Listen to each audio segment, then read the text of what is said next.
Bonjour à tous, prenons un moment tous ensemble aujourd'hui pour continuer à lire et méditer le volume 7 du livre du ciel de Luisa Piccarreta.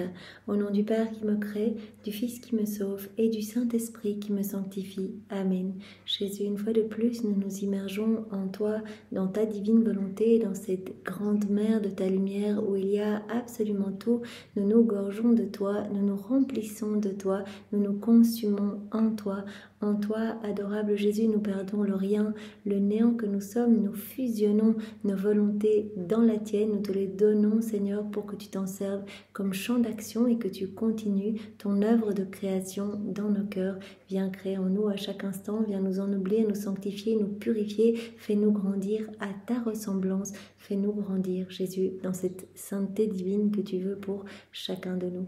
Seigneur, nous nous abandonnons complètement entre tes bras à la manière de tout petit, de nouveau-né. Nous voulons tout accueillir comme venant de tes mains, Seigneur, que ce soit des choses faciles comme des choses plus difficiles. Nous voulons te dire à chaque instant, fiat, que ta volonté soit faite, Seigneur, ce que tu veux, je le veux, moi aussi. Seigneur, nous te serrons fort contre nos cœurs et nous voulons te dire d'une seule voix que tu es important pour nous, que tu es notre roi, notre bien, notre vie, que nous avons besoin de toi. Nous voulons, d'où Jésus, t'aimer, t'adorer, te louer, te bénir, te glorifier, t'honorer, te remercier, t'embrasser, te serrer, nous prosterner à tes pieds, le tout avec ta volonté à toi au nom de toutes les générations humaines, parce qu'on veut te donner du parfait au nom de tous, Seigneur, en réparation pour tous ceux qui ne t'aiment pas, tous ceux qui te tournent le dos, tous les baptisés qui te connaissent à peine, qui ne viennent même pas t'honorer le dimanche, tous les hérétiques, les infidèles, les schismatiques, les sectaires. Voilà, nous entendons réparer toutes ces offenses en te donnant continuellement par l'offrande de nos vies les actes opposés à ces blessures en fait que les hommes te font. Nous entendons, Seigneur, être tes petites sentinelles d'amour et te donner à chaque instant toute la gloire, l'amour, l'honneur que tu aurais dû recevoir des hommes s'ils n'avaient pas quitté ta divine volonté. Nous voulons également à chaque instant, par chacune de nos respirations, chacun de nos regards, chacun de nos pas, chacun de nos mouvements, te donner toute la gloire que tu aurais dû recevoir des âmes réprouvées si elles n'avaient pas choisi toutes seules de s'arracher de ton cœur pour aller se perdre. Nous voulons également te donner toute cette gloire que toutes les âmes du purgatoire devraient te donner, la gloire que tous tes saints dans le ciel auraient dû te donner si tous leurs actes sur la terre avaient été accomplis dans ta divine volonté, et également toute la gloire que les éléments créés auraient dû te donner s'ils avaient été investis de raison. Voilà, nous nous offrons totalement à toi à cette fin, Seigneur, que ton royaume vienne s'établir. Nous voulons être ces bons instruments entre tes mains. Aussi, s'il te plaît, marque-nous complètement, intérieurement, extérieurement, du sceau de ton divin fiat. Remplis-nous de ta présence, de ta lumière, de ton Esprit Saint, que tes plans d'amour s'accomplissent pour chacun de nous, Seigneur. Viens vivre en nous, nous t'ouvrons grand les portes de nos cœurs. Viens avec ta maman, avec ton Père, l'Esprit Saint. Viens t'établir définitivement en nous, Seigneur. Viens tout faire en nous jusqu'à nos derniers souffles. Que nos actes deviennent des actes divins, faits par toi, des actes remplis de l'infini et remplis de lumière, ces actes avec cette portée intemporelle, universelle, toutes ces vies divines te donnant une gloire parfaite, une adoration parfaite, un amour parfait. Oui, Seigneur Jésus, viens vivre en nous. Et vraiment, en même temps que nous t'ouvrons les portes de nos cœurs, nous le faisons vraiment au nom de tous nos frères et sœurs. Donc voilà, les cœurs s'ouvrent, Seigneur, tu peux t'y engouffrer et tu peux déverser tout ce dont tu rêves de nous combler, Seigneur. Nous te demandons maintenant, Jésus, de venir nous disposer chacun pour que nous puissions accueillir ce que tu veux nous donner aujourd'hui, le comprendre avec ta sagesse et ta compréhension à toi. Enveloppe-nous de ta lumière, viens et place ton cœur à la place de nos cœurs. C'est ce que nous voulons, qu'il y ait cet échange de cœur, cet échange de vie, cet échange de volonté. Tu l'as dit à Luisa, occupe-toi de ma vie et moi je m'occuperai de la tienne. C'est ça que tu veux continuer ta vie en nous et tu veux qu'à chaque instant nous puissions garder nos yeux fixés sur toi et penser uniquement à te glorifier, à te ramener des âmes. Tout ce que tu as fait pour ton Père lors de ton passage sur la terre, tu veux qu'on le fasse maintenant pour toi, Seigneur. Donc si on entend des choses mauvaises, bien directement qu'on ait ce réflexe de réparer, de tout plonger dans ta divine volonté pour ne t'offrir qu'adoration, louange, bénédiction et amour au nom de tous. Voilà, et qu'on puisse réparer, qu'on puisse mettre nos je t'aime sur chaque élément créé, accueillir ton amour et y répondre au nom de tous. Voilà, c'est ce que tu nous demandes. Donc tu veux te servir de nos corps, de nos humanités, comme d'humanité de surcroît pour toi. Alors Seigneur, voilà, tu as le champ libre, nous sommes totalement offerts. Envoie sur chacun de nous ton Esprit Saint, que ce moment puisse te glorifier parfaitement. Viens, Esprit Saint, viens, par la puissante intercession du cœur immaculé de Marie, ton épouse bien-aimée. Viens, esprit d'amour, esprit de feu, esprit de force, esprit de joie, esprit de lumière, esprit de sainteté. Nous avons besoin de toi.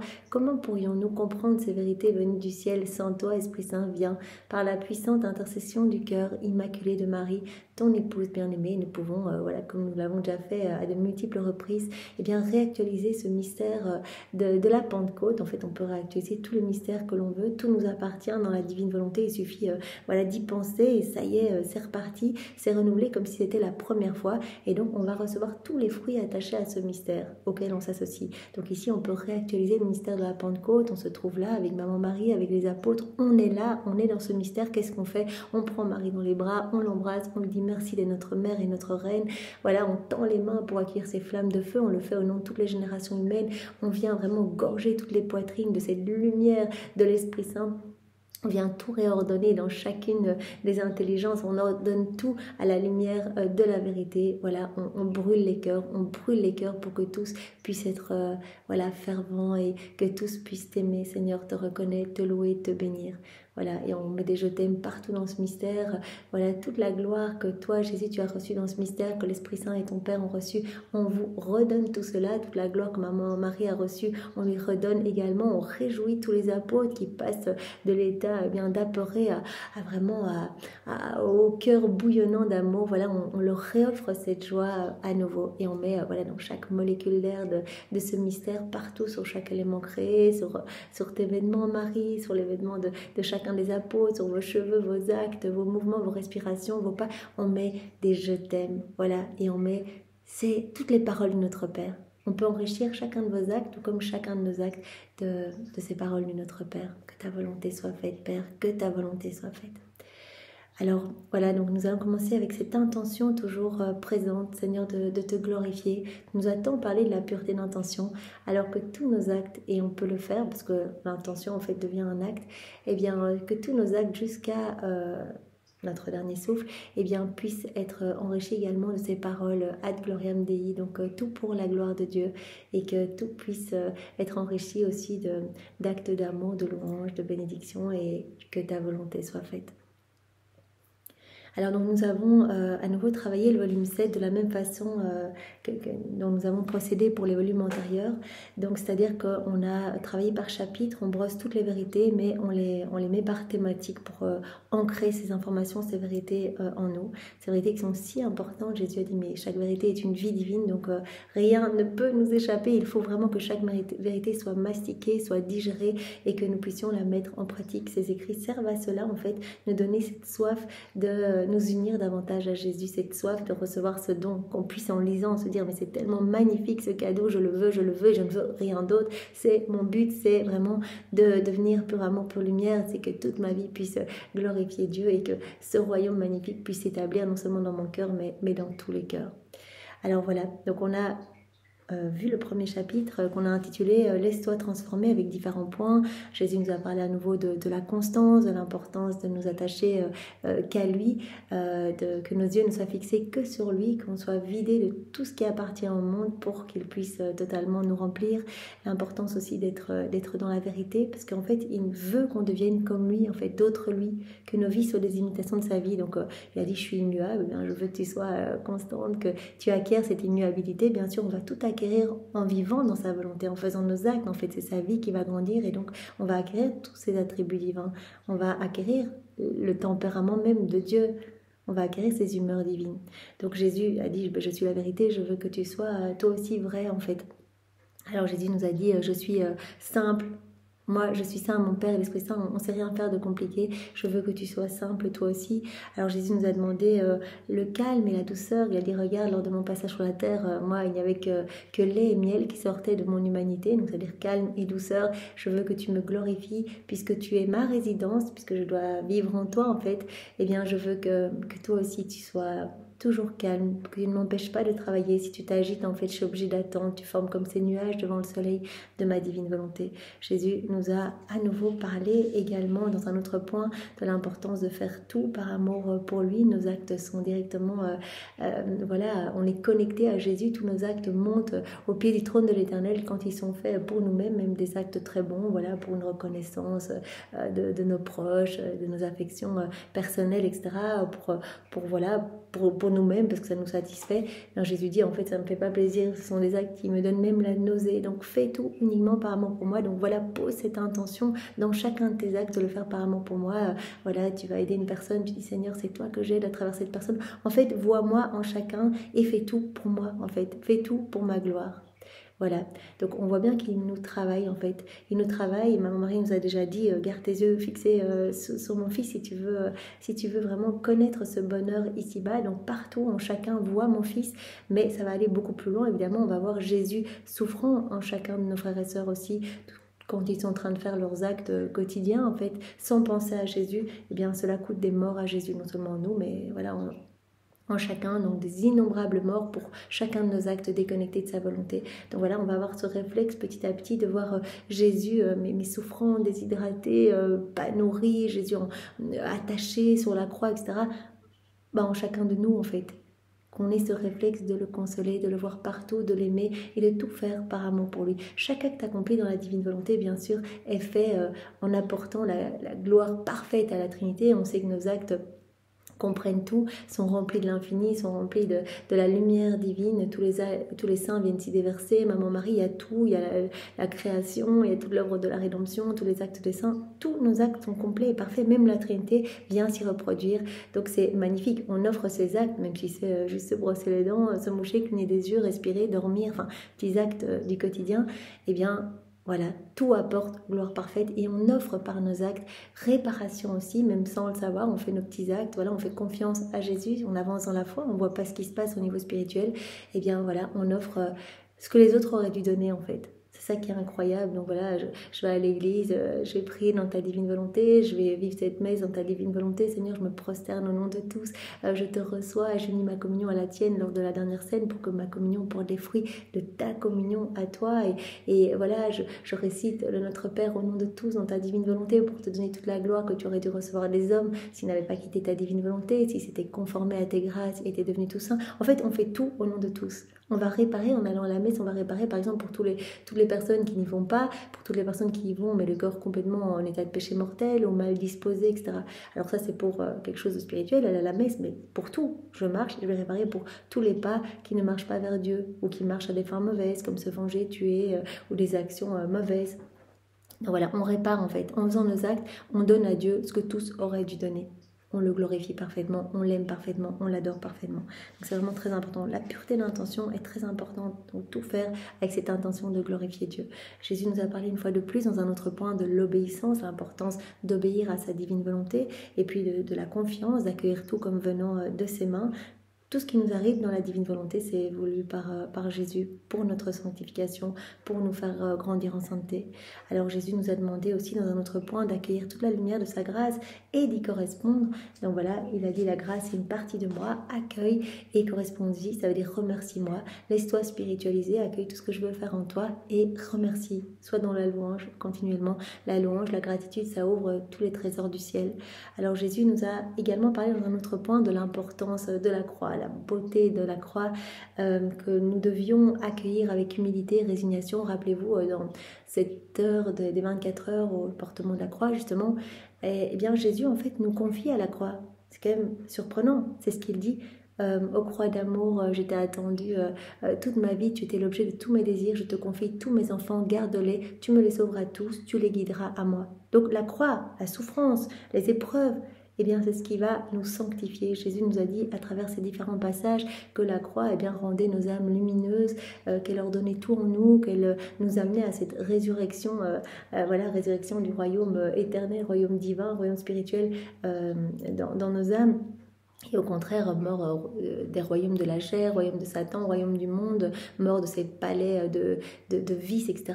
Donc la croix, c'est vraiment comme une semence de vertu. À chaque fois, il y a un petit cadeau qui nous est donné. Et quand on a une croix qu'on accepte avec résignation, qu'on unit aux souffrances de Jésus, eh bien, il va tout enrober comme dans un miel. En fait, ce sera beaucoup plus léger si on vit tout avec Jésus.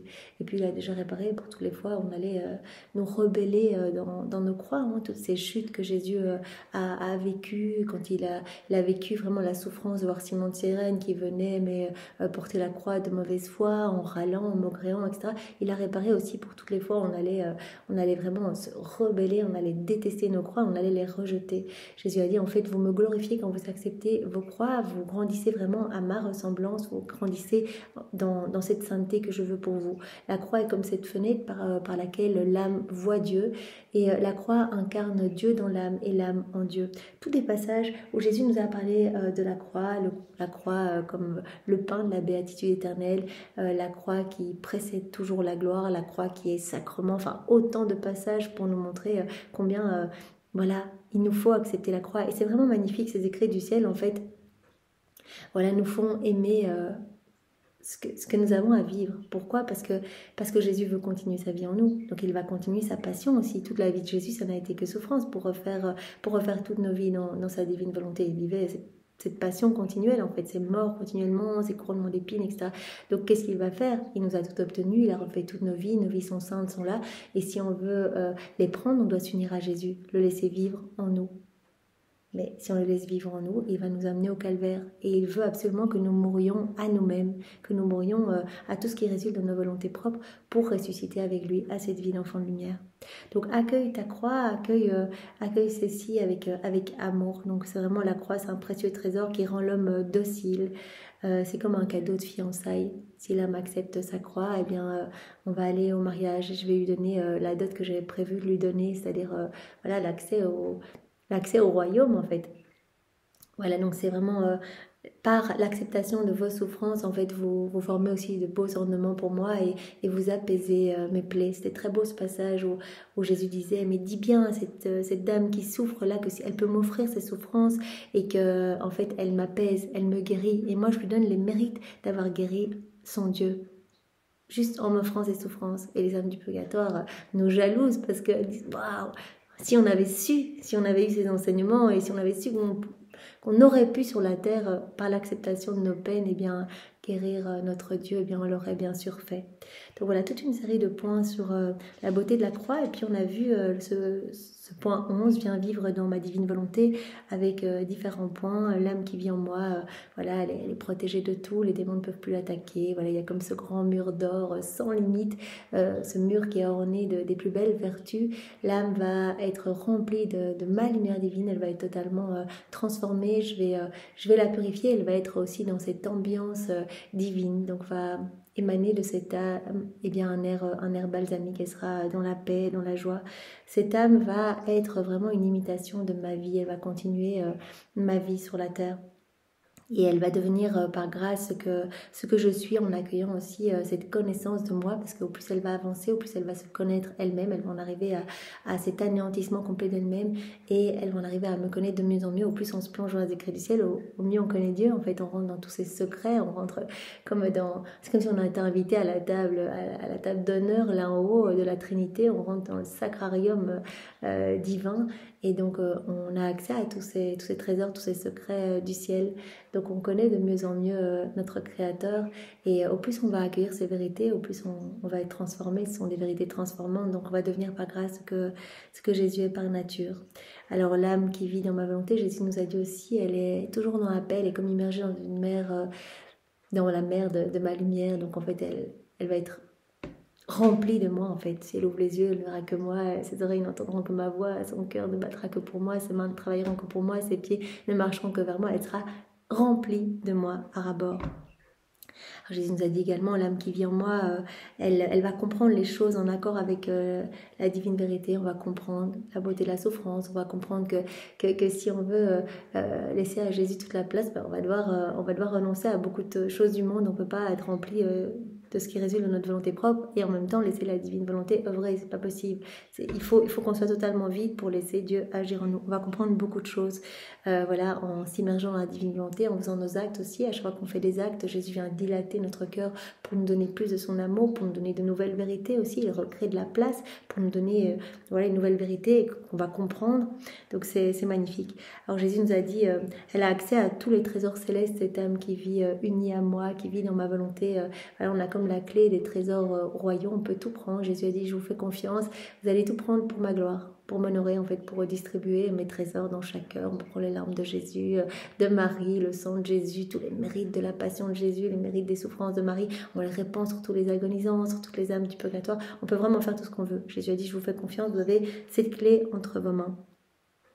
Alors Jésus nous a dit également, elle m'a complètement à sa disposition puisqu'elle va posséder la divine volonté comme vie. La divine volonté, c'est la source de tout. Je suis la divine volonté, donc elle m'a à sa disposition. Elle a tout, en fait, elle va tout avoir. Alors Jésus nous a dit aussi que l'âme qui vivait dans la divine volonté avait la primauté sur toutes les grâces qui sortent du cœur de Dieu. Eh bien, les âmes vivant dans la divine volonté, Jésus avait pris cet exemple, vivent comme dans la maison, et donc ce sont les premières à recevoir ces grâces, et puis hop, ces grâces vont après se diffuser dans tous les cœurs.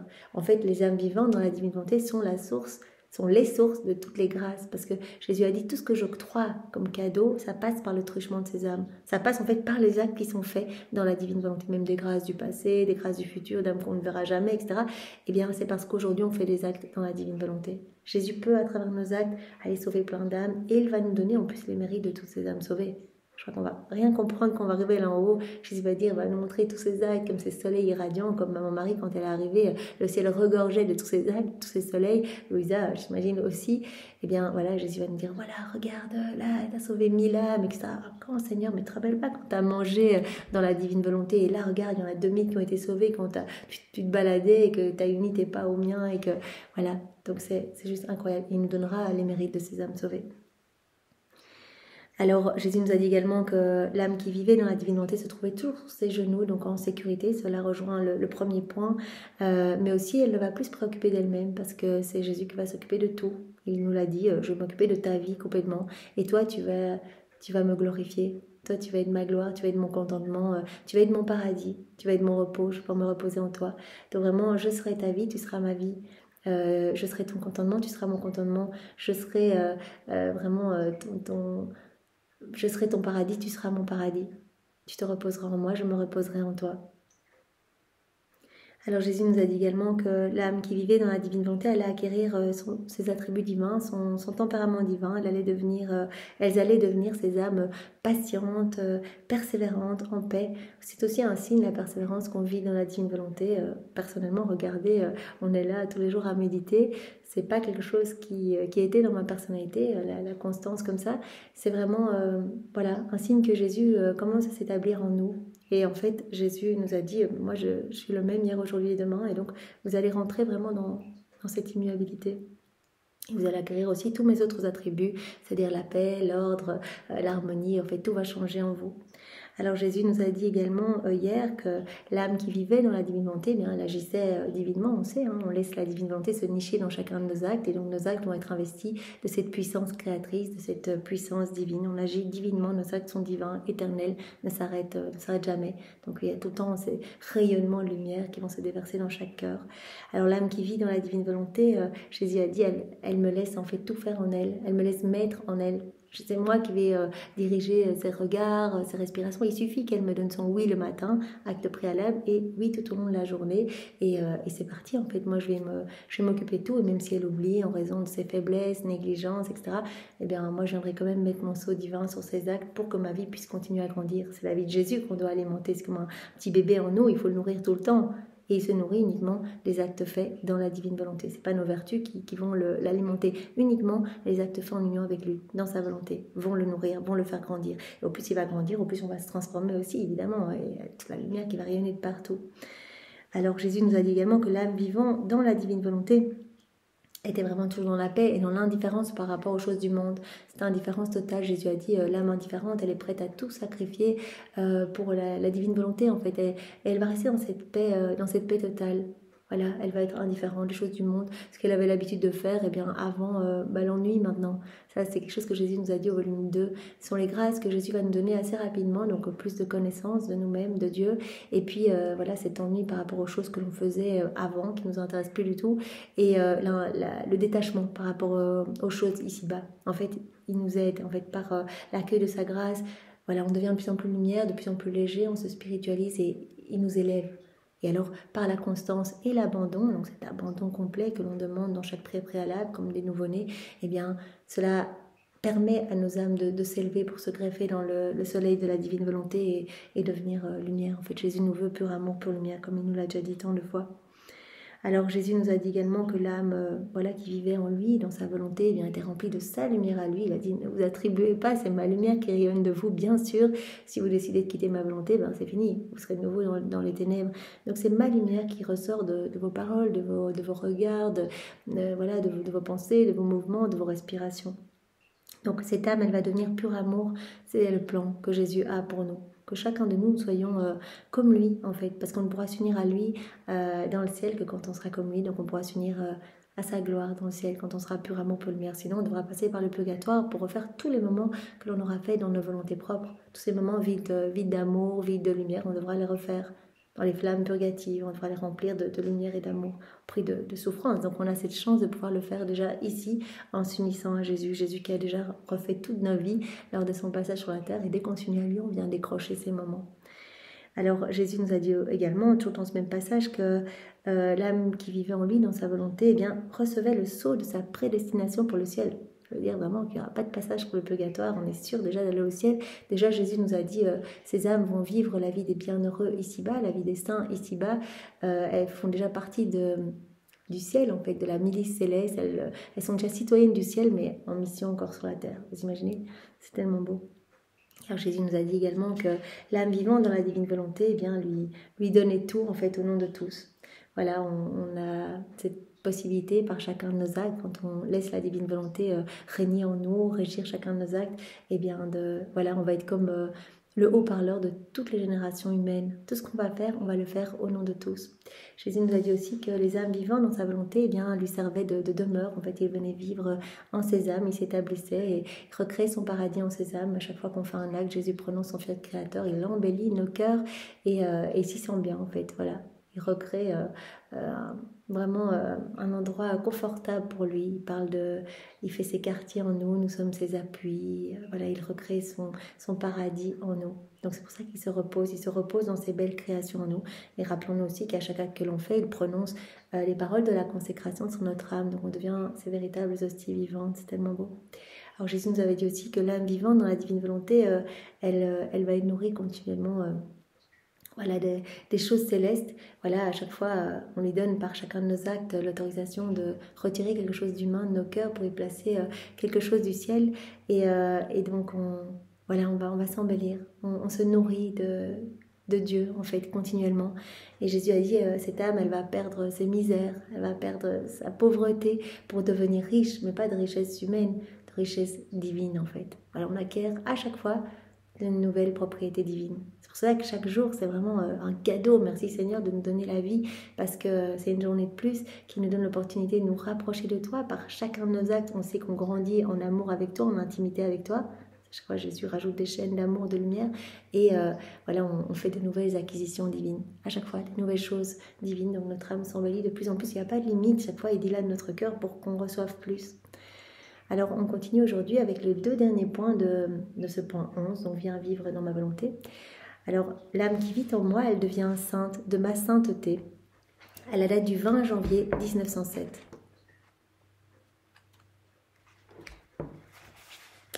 Après avoir lu plusieurs vies de saints, dont l'un désirait la souffrance et un autre la petitesse, je me posais intérieurement la question, quelle est la meilleure voie de sainteté qui me soit accessible ? Incapable de répondre à cette question, je me sentais oppressée. Donc elle se demande, mais comment je peux devenir sainte ? Elle a lu beaucoup sur les saints, Louisa, et elle voit que l'un était scrupuleux, regardait tout dans ses péchés, etc. L'autre essayait de devenir saint par l'obéissance. Voilà, il y a des héroïsmes de sainteté, jusqu'à Louisa, tous ces saints qui, guidés par l'Esprit Saint, vivant à l'ombre de l'humanité de Jésus, ont acquis ces degrés de sainteté énormes. Un autre qui a acquis sa sainteté par la voie de la petitesse, etc. Je me posais intérieurement la question, quelle est la meilleure voie de sainteté qui me soit accessible? Incapable de répondre à cette question, je me sentais oppressée. Pour me libérer de cette pensée et pour ne penser qu'à aimer Jésus, je me suis dit, en fait, je ne veux aspirer à rien d'autre que d'aimer Jésus et d'accomplir parfaitement sa volonté.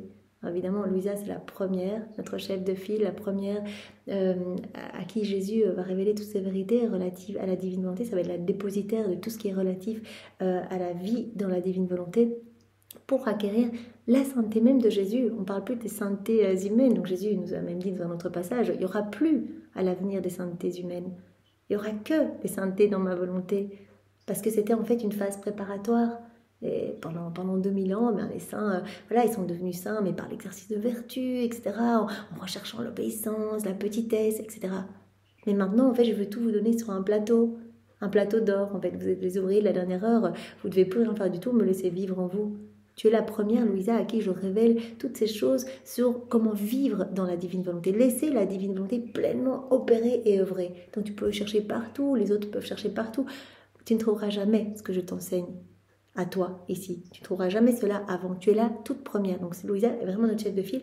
Donc Jésus ne veut plus qu'on soit comme les saints d'avant, en fait, à l'exercice des vertus. En fait, il veut qu'on le laisse vivre en nous. C'est pour cela qu'il nous a dit même, vous devez même lâcher vos misères, lâcher les vertus, parce que ça peut vous freiner dans cette vie, dans la divine volonté. Soit vous voulez vous fermer les écrits du ciel, vous voulez essayer d'acquérir une sainteté humaine, et très bien, alors faites comme les saints ont fait avant, et essayez par vous-même, etc.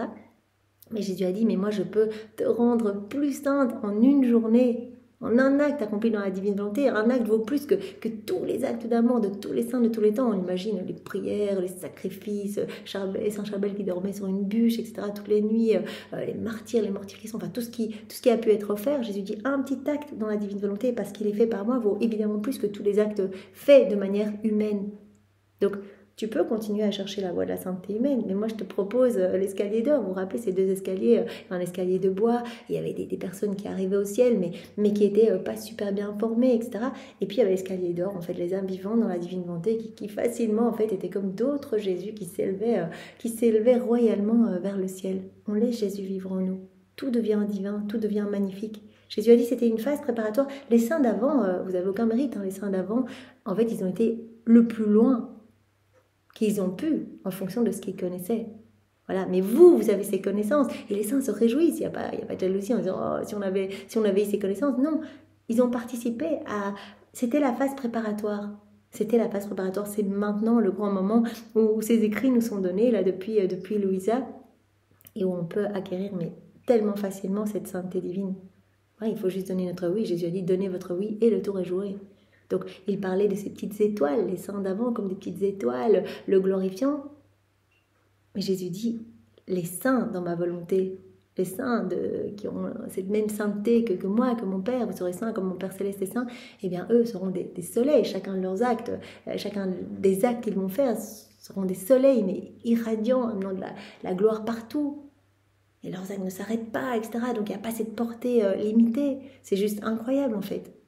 Et on peut reprendre, en plus, tout nous appartient. Donc on peut reprendre tous les actes des saints. Si on possède la divine volonté comme vie, il y a tout, il y a tous les actes des saints, donc on peut la reprendre. C'est comme si c'était à nous, on reprend tous les rosaires qui ont pu être dits, on met nos je t'aime, on les offre, et on les offre au nom de tous, par exemple. Voilà, pour donner une gloire nouvelle à la Trinité, pour donner une gloire aux saints, une gloire accidentelle aux saints qui ont prié toute leur vie de manière assidue, avec ferveur. Voilà, c'est magnifique et on peut refaire la vie de tous les saints. Donc ils attendent, ils disent mais vous êtes propriétaire de tout, arrêtez de nous demander des grâces. On attend que vous refassiez nos vies. On peut à chaque fête de saint dire mais voilà, tel saint c'est ta fête, eh bien je t'offre toutes les messes de la première à la dernière, je t'offre tous les mérites de la passion de Jésus, tous les fruits de ses souffrances, les fruits des souffrances de Maman Marie, je t'offre tous les actes de Jésus, tous les actes de Maman Marie, mais tout, ses larmes, ses paroles, ses prières, ses réparations, je t'offre tout, bonne fête, voilà. On peut le faire en quelques secondes, je refais toute ta vie dans la divine volonté, je replonge toute ta vie dans cet acte unique et éternel d'amour, et j'offre à la Trinité toute la gloire que toute ta vie aurait dû donner à la Trinité si tu avais tout vécu dans la divine volonté. Donc c'est tellement magnifique, c'est infini, c'est tellement beau. Et donc voilà, elle se pose la question en disant mais comment je pourrais accéder à cette sainteté humaine en fait. Elle est en train de se poser ces questions-là. Tel saint recherche la petitesse, tel autre l'obéissance. Voilà, je me posais la question de savoir quelle est la meilleure voie de sainteté qui me soit accessible. Et puis elle se dit en fait non, je balaye tout. Je ne veux aspirer à rien d'autre que d'aimer Jésus et d'accomplir parfaitement sa volonté. Pendant que j'étais plongée dans cette réflexion, mon Jésus béni vint et me dit: moi, je t'aime dans ma volonté. Ne te pose pas de questions. En fait, on ne doit pas se poser de questions. On doit laisser Jésus agir en nous. On doit tout lâcher. Et parfois, c'est très difficile aussi de lâcher si on a l'habitude, certaines dévotions, etc. On peut les faire dans la divine volonté, bien sûr. Mais Jésus dit en fait, un acte, c'est un acte. Que ce soit faire un rosaire pendant 2 heures ou que ce soit voilà, marcher, mettre tes lunettes, écrire, voilà, que sais-je. Un acte est parfait et complet. Voilà. Donc, ce que je veux, c'est que tu sois toujours en train de réparer, toujours en train de me louer, toujours en train de faire tes actes. Donc, on doit parfois même lâcher des choses qu'on avait l'habitude de faire de manière humaine. Sinon, ça peut vraiment freiner cette vie dans la divine volonté. Cette vie divine, ça peut freiner sa croissance en nous. Parce que c'est un retour sur nous-mêmes, en fait. On essaye de faire, on essaye, on vise les vertus, etc. Et Jésus nous a parlé de toutes ces vertus dans les premiers volumes, mais pour nous dire, et on a bien compris ça, c'est que je veux que tout soit enfoui dans l'amour, en fait. Je veux que vous deveniez amour. Ces vertus sont très importantes, mais tout doit être amour. En fait, tout ce qui doit vous animer, c'est l'amour. Laissez-moi vivre en vous. Moi, je suis l'amour. C'est moi l'amour agapé, parfait. Pendant que j'étais plongée dans cette réflexion, mon Jésus béni vint et me dit: moi, je t'aime dans ma volonté. Ne sais-tu pas que si le grain de blé n'est pas enterré et ne meurt pas complètement, il ne peut produire une nouvelle vie et se multiplier. Si le grain de blé ne meurt pas, il ne peut pas produire une nouvelle vie. Il ne peut pas se multiplier. Donc il faut passer par cette mort. Qu'est-ce que Jésus veut nous dire par là? La mort à nous-mêmes, la mort à tout ce qu'on avait l'habitude de faire, la mort à tout ce qui résulte de nos volontés propres. On doit crucifier notre volonté propre au profit de la divine volonté. C'est ça le martyre de l'attention. Continuellement dire: non Seigneur, que ta volonté soit faite. Oh, il y a ça qui arrive, j'ai envie de reprendre les commandes pour que ça aille plus vite. On a envie de tout gérer. Non Seigneur, fiat, j'accueille. Tout ce que je vis, tu l'as autorisé pour quelque chose. Moi, je ne vois pas, mais je te fais confiance, Seigneur, fiat, que ta volonté soit faite. Telle ou telle circonstance, que ta volonté soit faite, Seigneur. Donc, on doit mourir à nous-mêmes, mais complètement. C'est ça que Jésus nous a dit tous les premiers volumes, l'anéantissement. Il faut que vous vous vidiez. Vous vous rappelez Louisa qui avait vu une belle fondation dans son cœur, et Jésus avait dit: j'ai pu faire cette fondation dans ton cœur parce que ton cœur était vide de tout, vide du monde, vide de toi-même, etc. Donc, je ne peux travailler qu'à partir du rien. Regarde l'univers. S'il avait été rempli d'autres choses avant, eh bien j'aurais dû tout défaire pour tout refaire après. Je suis le Dieu qui crée à partir du rien. Donc je veux tout. Rien du tout. Voilà. Donc offrons nos cœurs, offrons tout. On donne tout à Jésus, on se vide et on dit: voilà, je veux être toute vide et je veux plonger mon rien dans le tout que tu es pour que tu me remplisses de toi. Cette fondation dans le cœur de Louisa qui montait jusqu'au ciel, il y avait Jésus au-dessus de la fondation, une fondation très solide avec aucune fenêtre. Vous vous rappelez? Pour montrer vraiment que l'âme n'est fixée que vers le ciel, ses yeux que sur Jésus. C'est tellement beau. Donc Jésus veut qu'on en arrive à cette mort de nous-mêmes. Voilà. Si le grain de blé n'est pas enterré et ne meurt pas complètement, il ne peut produire une nouvelle vie et se multiplier. Pareillement, si l'âme n'est pas ensevelie dans ma volonté, c'est-à-dire si elle ne meurt pas complètement à elle-même, en insérant sa volonté dans la mienne, elle ne peut produire une nouvelle vie toute divine, avec la reproduction de toutes les vertus du Christ, lesquelles constituent la vraie sainteté. Si on veut cette vraie sainteté, il faut mourir à nous-mêmes, mourir à tout ce qu'il y a d'humain, pour ressusciter avec Jésus. C'est ça en fait. Jésus va nous amener au calvaire là. On meurt à nous-mêmes pour ressusciter avec Jésus à cette vie dans la divine volonté, à cette vie d'enfant lumière, à cette vie qu'avait Adam au moment de son état d'innocence. Jésus veut nous ramener à cette place-là, veut nous redonner tous nos droits, veut nous restaurer complètement, mais on doit d'abord mourir à nous-mêmes. Et c'est magnifique, donc la résurrection, elle se vit ici. Chaque fois qu'on fait un acte dans la divine volonté, explosion de lumière. C'est une résurrection, c'est une mort à nous-mêmes et une résurrection à cette vie divine, à cette vie de sainteté. Et Jésus dit: voilà, si l'âme ne meurt pas complètement à elle-même, en insérant sa volonté dans la mienne, voilà, on fusionne notre volonté dans celle de Dieu, on laisse la volonté divine absorber notre volonté. Si l'âme ne fait pas cela, en insérant sa volonté dans la mienne, donc en mourant complètement elle-même, elle ne peut pas produire une nouvelle vie, toute divine. Si tu veux cette sainteté divine, si tu veux produire cette vie toute divine en toi, si tu veux me laisser toute la place, tu dois mourir à toi-même. Si l'âme ne fait pas cela, elle ne peut pas produire une nouvelle vie, toute divine, avec la reproduction de toutes les vertus du Christ. Tu veux toutes mes vertus? Tu veux tous mes attributs? Tu veux tout? Tu veux toutes les merveilles du ciel, toutes les béatitudes? Il faut mourir à toi-même. Et tu auras tout. Tu vas ressusciter à cette vie nouvelle avec tous les attributs divins, avec toutes mes vertus à moi. Et cela constitue la vraie sainteté. Voilà, Jésus veut nous donner sa sainteté à lui. Ça, c'est vraiment important de comprendre. Alors, on va faire un deuxième point, et le dernier pour ce point 11, viens vivre dans ma volonté. Donc, le dernier point, l'âme qui vit dans ma divine volonté, elle prie de manière universelle. Nos prières vont être faites au nom de tous, en fait. C'est comme si on était les haut-parleurs de toutes les générations humaines. On demande quelque chose, si on dit Jésus, je demande que vienne ton royaume, eh bien c'est comme si toutes les âmes, passées, présentes et futures, disaient Jésus, je demande que vienne ton royaume. Oh Jésus, je t'aime avec ta volonté, avec tes propres je t'aime. Le ciel et la terre sont ébranlés, tout résonne de ce je t'aime. Et c'est comme si tous les hommes, passés, présents et futurs, disaient Jésus, je t'aime. Voilà, notre prière est universelle. Même si on le dit en je, Jésus dit universel. À la date du 30 mai 1907. Me trouvant dans mon état habituel, j'ai vu mon Jésus béni pendant un bref moment. Je l'ai prié pour moi-même et pour les autres. Cependant, je l'ai fait avec des difficultés inhabituelles, parce que je pensais ne pas pouvoir obtenir beaucoup si je priais seulement pour moi-même. Sur ce, le bon Jésus me dit, ma fille, la prière se concentre en un seul point, et ce point est apte à rassembler tous les autres points. La prière se concentre en un seul point, et ce point est apte à rassembler tous les autres points. Le fait que tu pries pour toi-même ou pour les autres, en fait, ça va être une prière universelle. Voilà, Seigneur, je te demande que les âmes soient sauvées, je te demande la sainteté divine. Je le demande au nom de tous. En fait, quand c'est fait dans la divine volonté, c'est comme si chaque âme demandait ce que l'on demande. Jésus, je te loue, je te bénis, je t'adore, je viens t'embrasser, je viens mettre des je t'aime sur toutes tes plaies, je viens retirer cette couronne d'épines, je la place sur ma tête, je mets sur ta tête une couronne de gloire, d'amour, de louange, de bénédiction, je te reconnais Seigneur.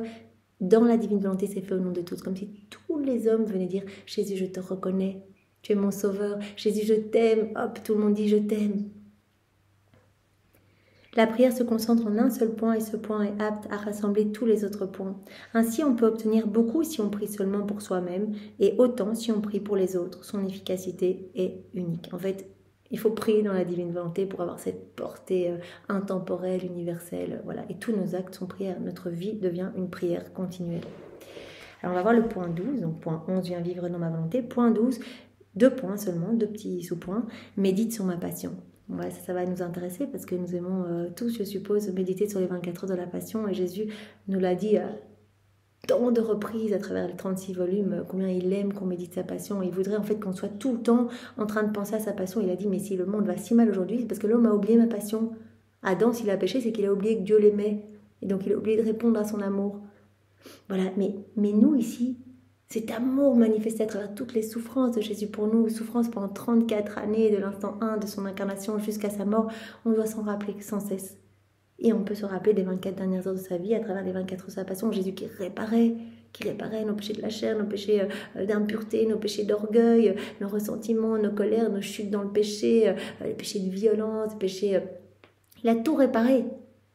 Donc voilà, unissons-nous à lui et c'est très beau parce qu'il y a cette roue des 24 heures que vous connaissez et on peut à chaque moment de la journée, en fait quelques minutes avant de commencer l'heure, on dit voilà quelle heure il est, voilà par exemple il est 10 heures, eh bien Jésus là tu as été condamné à mort par Pilate et tu es emmené dans le prétoire, on te met nu, on te couronne d'épines pour la 2e fois, on te pousse dans l'escalier, tu es chargé de la croix, tu chutes 2 fois, tu vois ta maman, puis tu es aidé par Simon Cyrène, tu vois que en fait il le fait vraiment pas de bon cœur.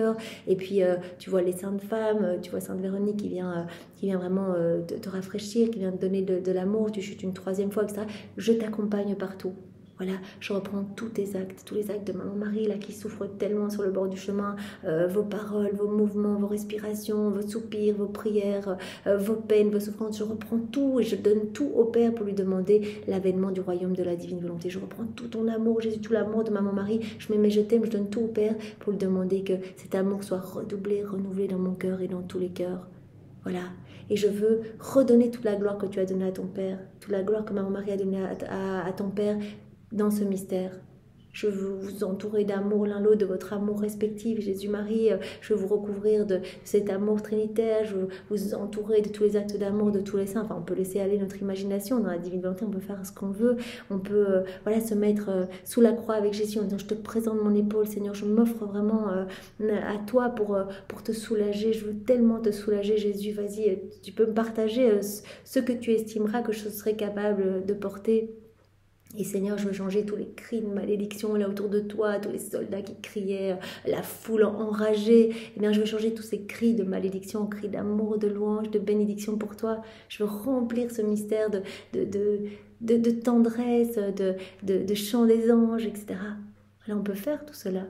Et on peut réoffrir à Jésus ses propres réparations pour réparer avec lui tout ce qu'il a réparé.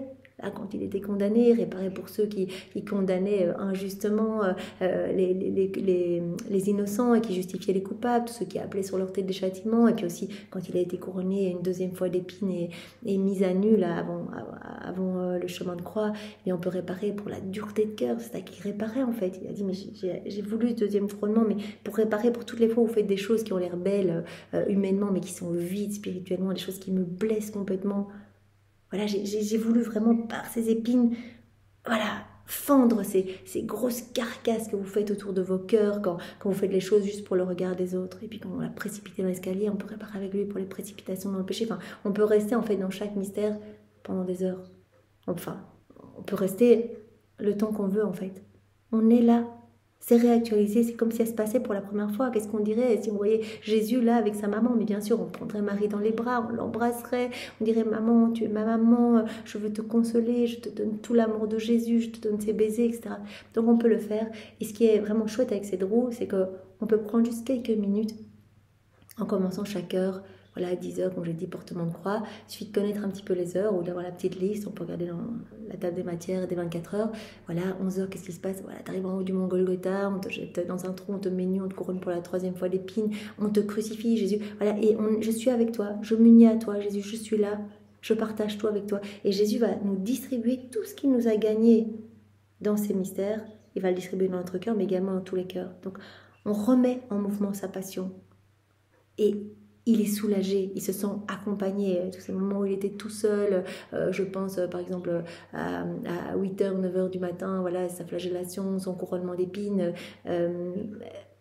tous ces moments-là en fait où il s'est senti complètement seul. Ces moments où, à la suite, ou le soir, voilà, avec les 3 heures au jardin de Gethsémani, où il a dit, mais je suis tout seul, qu'est-ce que vous faites, pourquoi vous n'êtes pas près de moi? Eh bien, on peut à chaque instant, juste en intention, être près de Jésus. Et cela se passe, on est là. On lui donne du réconfort, on le prend dans les bras, on essuie les crachats sur son visage, on lui donne de l'amour, etc. Et on peut donner tout ce qu'on veut puisque tout nous appartient. Pour prendre tous les mérites des souffrances de Jésus et les répandre sur le monde, son sang à nettoyer tous les cœurs et dire à chacun, mais regardez, dans le sang de Jésus, vous avez le remède à tous vos maux. Venez vous abreuver dans ce sang et vous serez guéris, etc. On peut tout faire et commencer, voilà, chaque heure par une petite pensée sur la passion de Jésus.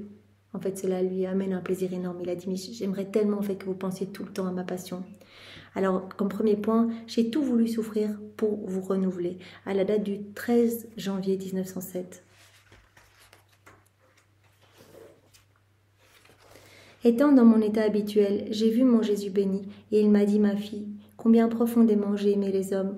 Vois, la nature humaine était corrompue, humiliée et sans espérance de gloire et de résurrection. Depuis la chute d'Adam, tous les canaux de communication avec la Trinité étaient totalement rompus. L'homme vivait dans les ténèbres, dans ce labyrinthe de misère, ne voyait plus l'amour de Dieu nulle part. Enfin, c'est encore le cas aujourd'hui, et pour tous ceux qui n'ont pas encore découvert la divine volonté, en fait, l'homme est complètement aveuglé par lui-même. Il va rechercher des petits plaisirs dans le monde pour essayer de remplir ce vide qu'il ressent.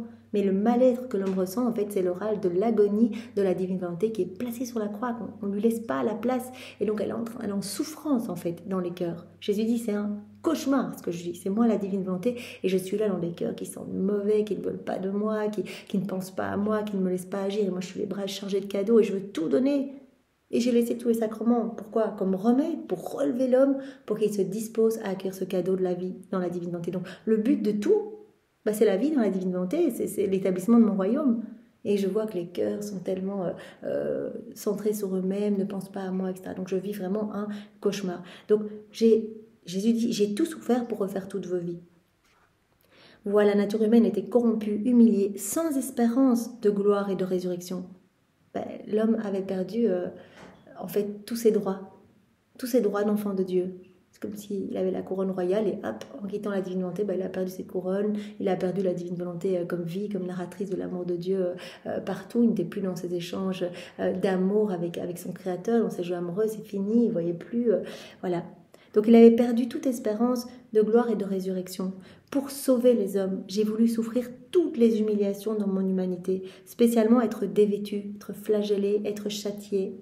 J'ai aussi souffert la flagellation au point que mon humanité en fut presque détruite. J'ai tout voulu souffrir pour vous restaurer. Jésus avait expliqué que lors de la flagellation, il a accepté vraiment en fait, que toute sa chair se retire pour nous revêtir, nous, en fait, de ce manteau de sang, pour nous nettoyer complètement, nous redonner nos droits, en fait, d'enfants de Dieu. Voilà, j'ai tout voulu souffrir, humiliation, être dévêtu, flagellé, châtié. Donc j'ai souffert cette flagellation au point que mon humanité en fut presque détruite. Et tous ces lambeaux de chair qui tombaient, Jésus voyait en fait toutes les âmes qui allaient se perdre. Toutes les âmes qui choisissaient délibérément de s'arracher de son cœur pour partir en enfer. Donc c'est très triste. C'est pour ça que toutes les souffrances vécues par Louisa, les privations de Jésus, Jésus dit en fait, quand tu les unis à mes peines, à moi, à mes souffrances, devant mes enfants s'arracher de moi, portant l'empreinte de la perdition, en fait, quand tu m'offres tes souffrances d'être privé de moi, tu permets à des âmes qui étaient sur le point de se perdre de revenir à mon cœur. Elles retrouvent le chemin de mes bras, en fait. Voilà, et tu répares pour toutes les âmes indifférentes, froides, qui ne veulent pas de moi. Parce que toi, tu me désires et donc tu répares pour tous tes frères et sœurs. Donc j'ai souffert la flagellation au point que mon humanité en fut presque détruite. Tout cela afin de renouveler l'humanité de l'homme, de les remplir de vie, d'honneur et de gloire pour la vie éternelle. J'ai tout souffert pour vous renouveler complètement. On comprend ça que Jésus a tout souffert, mais pas seulement les 24 dernières heures, tout au long de sa vie, pour renouveler l'homme à l'extérieur et à l'intérieur. Tout notre intérieur a été refait aussi, pensées, etc. Enfin, tout ce qui tourne par rond en nous, tout ce qui est déconnecté de la divine volonté a été refait par Jésus au prix de souffrances atroces, au point tel que Jésus a dit ce que j'ai vécu fin de ma vie, c'est qu'une paille, c'est qu'une ombre par rapport à ce que j'ai vécu tout au long de ma vie. C'est des morts continuelles, à chaque instant, pour chacun de vous. Vous imaginez, toutes les fois, ou même on est là en train de manger en famille, on ne pense pas à Jésus. Mort pour Jésus, pour chacun de nous, à chacune de nos respirations, à chacun de nos mouvements, mort pour Jésus. Tout ce qui est déconnecté de sa volonté, Jésus dit, il n'y a pas de plus grand péché en fait. Donc voilà, il a dit, fin de ma vie, voilà, je savais que les souffrances allaient s'arrêter. Donc c'était déjà un soulagement. Mais c'était rien par rapport, c'était comme un baiser en fait. Ce que j'ai vécu fin de ma vie, c'était une petite douceur par rapport à tout ce que j'ai vécu tout au long de ma vie. Mais quand j'étais dans le ventre de ma maman, quand j'étais petit, quand je faisais petite école avec mes cousins à Nazareth, etc. Petit moment, mais on ne se doutait pas de tout ce qui se passait. Jésus qui sanctifiait nos vies, nos actes, etc., qui refaisait tout. Il a dû reprendre tous nos actes déconnectés de la divine volonté. Nos actes du quotidien, mais aussi les actes pécamineux, les actes des criminels, des violeurs, etc. Il a dû tout prendre sur lui, tout ressentir, tout vaincre avec sa volonté propre et tout refaire avec sa divine volonté. C'est ça qui lui a causé toutes ces morts. Donc j'ai dû tout refaire. Là, Jésus nous parle de cette passion que nous connaissons à travers les évangiles. Tout cela afin de renouveler leur humanité, de les remplir de vie, d'honneur et de gloire pour la vie éternelle. Qu'aurais-je pu faire pour eux que je n'ai pas fait? J'ai tout fait pour vous en fait, pour refaire toutes vos vies. Quand il a dit sur la croix, tout est accompli, ça veut dire, ça y est, vos vies sont belles, sont refaites, sont saintes, venez vous servir maintenant. Toute la création est dans les douleurs de l'enfantement en attendant la révélation des fils de Dieu, en attendant que vous veniez chercher ces actes. Ça peut être la création autour de nous, la divine volonté qui se trouve en chaque élément et qui souffre parce qu'on ne vient pas s'unir à elle, on ne reconnaît pas cet amour divin, on ne reconnaît pas cette activité divine, on se sert des éléments créés, mais sans voir le donateur derrière, sans voir la leçon qui nous est donnée à travers ces éléments. Mais c'est également tous ces actes qui attendent d'être accouchés par nous, qui attendent d'être pris. Et quand on s'unit à Jésus, on vient les chercher. On vient chercher tous ces moments que Jésus a déjà fait pour nous en fait. Donc on n'a pas à s'inquiéter quand par exemple ce moment-ci, je n'ai pas à me dire mais qu'est-ce que je vais dire, je sais que je le fais dans la divine volonté, je vais chercher un moment que Jésus a déjà fait pour moi. Donc c'est vraiment très beau. Donc Jésus dit voilà, j'ai voulu tout souffrir pour vous renouveler. Et le deuxième point, et on s'arrêtera après celui-là, donc j'aime tant quand on médite sur ma passion, à la date du 9 novembre 1906. Pendant que j'étais dans mon état habituel et que je méditais sur sa passion, en train de méditer sur les 24 heures là, notre Seigneur vint et me dit, « Ma fille, celui qui médite toujours sur ma passion la ressent en lui et est plein de compassion pour moi. » Puisque chaque mystère se réactualise, on est vraiment avec Jésus, on est là, on ressent toute sa passion, on a de l'amour, on a de la compassion même de Marie, on la voit en larmes, voilà, on unit nos larmes aux siennes, on les offre au Père pour que tous nos cœurs soient lavés, purifiés de ce qui résulte de nos volontés propres. On vit tout avec Jésus et Marie. Cela me plaît beaucoup, puisque je suis ainsi récompensée pour tout ce que j'ai souffert. C'est pas à l'abandon, vous y pensez, mais c'est plus qu'y penser. Vous réactualisez, vous êtes avec moi. Je suis récompensée pour tout ce que j'ai souffert. Moi qui étais tellement seule pendant ma passion, là Jésus jeté dans le cédron, abandonné de tous, ses apôtres qui avaient tous fui, etc. Il a dit, mais je souffre plus de l'abandon de mes ennemis que des sévices l'abandon de mes amis que des sévices de mes ennemis. Je souffre tellement, et il a vu à travers les siècles toutes les âmes qui allaient l'abandonner, les prêtres, etc. Il dit, en fait, vous faites tous semblant d'être près de moi, les âmes consacrées, etc. Mais moi, je suis toujours seule. Je souffre. Donc voilà, donc Jésus, là, il ressent notre compagnie. Voilà, il est heureux, il se sent comme récompensé pour tout ce qu'il a souffert pour chacun de nous. L'âme qui médite toujours sur ma passion, s'alimente continuellement d'une nourriture remplie de saveurs et d'assaisonnements variés. Se remplit de cette nourriture divine en fait. Elle est sous cette cascade de grâce, de bénédiction. Je lui redonne tout ce que j'ai gagné. Pendant ces heures, je lui redonne, on l'avait vu, les âmes vivantes dans la divine bonté qui s'unissent à moi, elles reçoivent en premier les grâces et puis ça se déverse d'elles, après de leur cœur, à tous les cœurs. Donc elle va s'alimenter continuellement de choses célestes, de choses divines, continuellement d'une nourriture remplie de saveurs et d'assaisonnements variés. Alors que durant ma passion, on m'attacha avec des chaînes et des cordes. Cette âme, elle me détache, elle me redonne ma liberté. On m'a attachée et cette âme qui vient s'unir à moi, qui vient près de moi, essuyer les crachats, remettre mes cheveux, me dire qu'elle m'aime, prendre ce temps avec moi pour m'honorer, pour réparer avec moi, s'unir à moi dans mes peines et dans mes prières. Eh bien en fait, c'est comme si elle me détachait, elle me rend ma liberté. Voilà. Alors que durant ma passion, on m'attacha avec des chaînes et des cordes, cette âme me détache et me redonne ma liberté.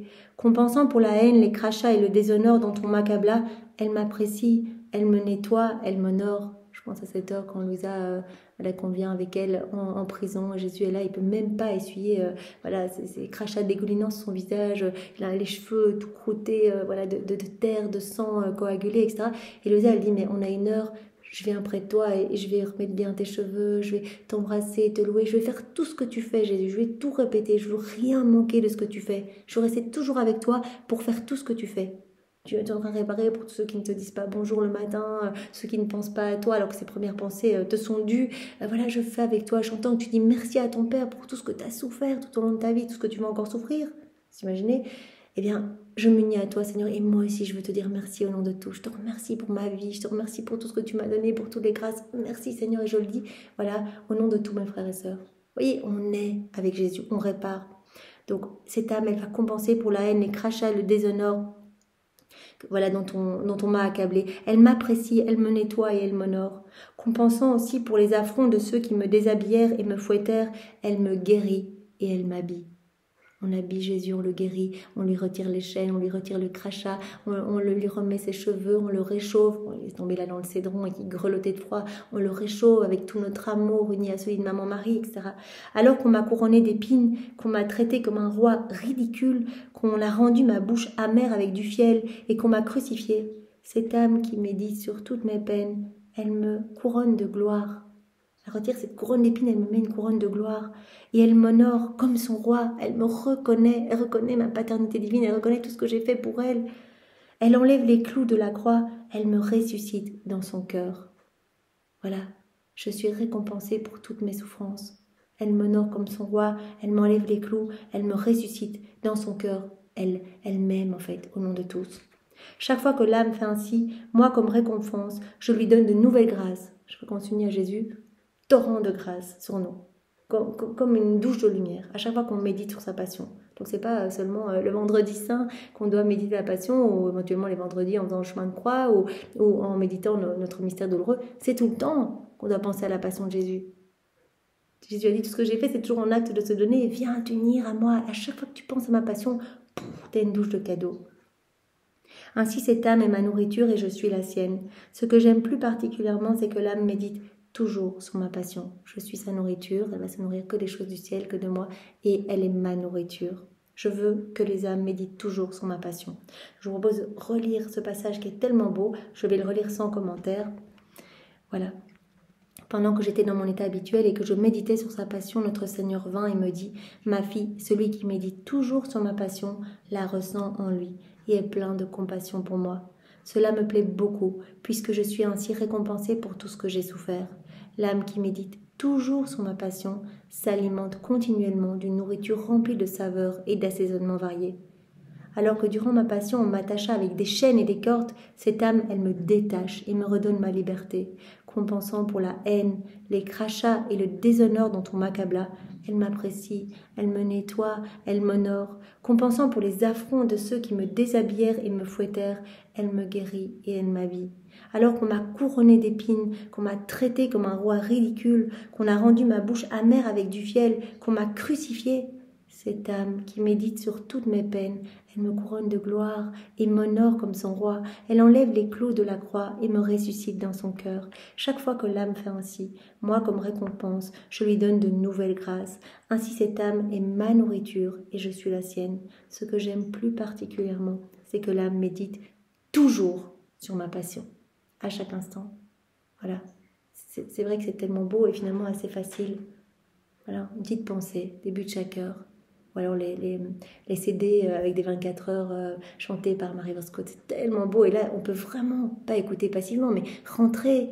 Et voilà, là Jésus, tu vis ça, je suis avec toi. Là, tu es voilà, à tel moment de ta passion, tu es en train d'agoniser au jardin. Je suis là, Jésus, et vraiment, je vis tout ce que tu vis. Vous voyez, il y a moyen vraiment d'avoir toujours son esprit tourné vers la passion du Christ, à s'unir à lui. Ça lui fait tant plaisir. Il a dit, ce que j'aime plus particulièrement, c'est que l'âme médite toujours sur ma passion. Voilà, donc si on veut vraiment apporter beaucoup d'amour à Jésus, le consoler, le réparer, lui donner à boire, l'abreuver, remettre ses cheveux, être près de lui, le libérer, le déclouer, etc., lui donner la gloire que tous auraient dû lui donner, méditons souvent sur sa passion. Méditons toujours sur sa passion. Merci Seigneur pour ces différents passages magnifiques que tu nous as donnés aujourd'hui. Donc tu nous as dit, voilà, l'âme qui vit en moi, elle devient sainte de ma sainteté à moi, de cette sainteté divine. Elle va prier de manière universelle. Et puis nous avons vu ce point 12, médite sur ma passion. Toi tu as tout fait, tu as voulu tout souffrir pour nous renouveler, pour nous donner ces droits, à nous redonner ces droits d'enfant de Dieu. Et tu nous appelles maintenant à te tenir compagnie. Voilà, tous ces moments de ta passion qui sont toujours en acte. Tu nous appelles à nous unir à toi, à Maman Marie, si triste en fait. Voilà, c'est dans tous ces mystères, voilà, à venir nous associer à vous et répéter mot pour mot tout ce que tu fais, tout ce que Marie fait, reprendre chacun de vos actes et les réoffrir continuellement au pied de la majesté suprême, au nom de tous les hommes. Et tu nous as dit, voilà, ça me fait tellement plaisir et je vais vous recouvrir alors de cadeaux à n'en plus finir. En fait, vous remettez en mouvement toute ma passion et donc vous imaginez tout ce que j'ai gagné par mes souffrances rédemptrices qui sont redistribuées dans tous les cœurs, tous ces fruits qui sont redistribués partout. Merci Seigneur, sois béni. Pour te remercier, bien sûr, nous t'offrons les baisers de Maman Marie, nous t'offrons tes propres remerciements. Ces remerciements à elle, tous ces actes, nous t'offrons également tous les actes accomplis dans la divine volonté par Adam dans son état d'innocence, par Louisa, par les âmes à la suite de Louisa, les âmes dans le futur qui feront des actes dans la divine volonté également. Nous t'offrons l'amour de ton Père, l'amour de l'Esprit Saint, l'amour trinitaire, ton amour à toi Jésus que tu as placé partout dans l'œuvre de la création, de la rédemption, dans les sacrements et vraiment nous te gardons dans nos bras contre nos cœurs et nous voulons Seigneur que tu nous y enfermes dans ton cœur. Voilà, nous ne voulons pas d'autre volonté que la tienne. Vraiment que les barreaux, comme Louisa le disait, qui me tiendront enfermés dans ton cœur soient les barreaux de ta sainte volonté et je ne verrai rien d'autre que le feu, les flammes de ton amour et je veux être consumée dans cet amour, Seigneur. Voilà, nous faisons nôtre cette prière et voilà, Seigneur, tu peux tout.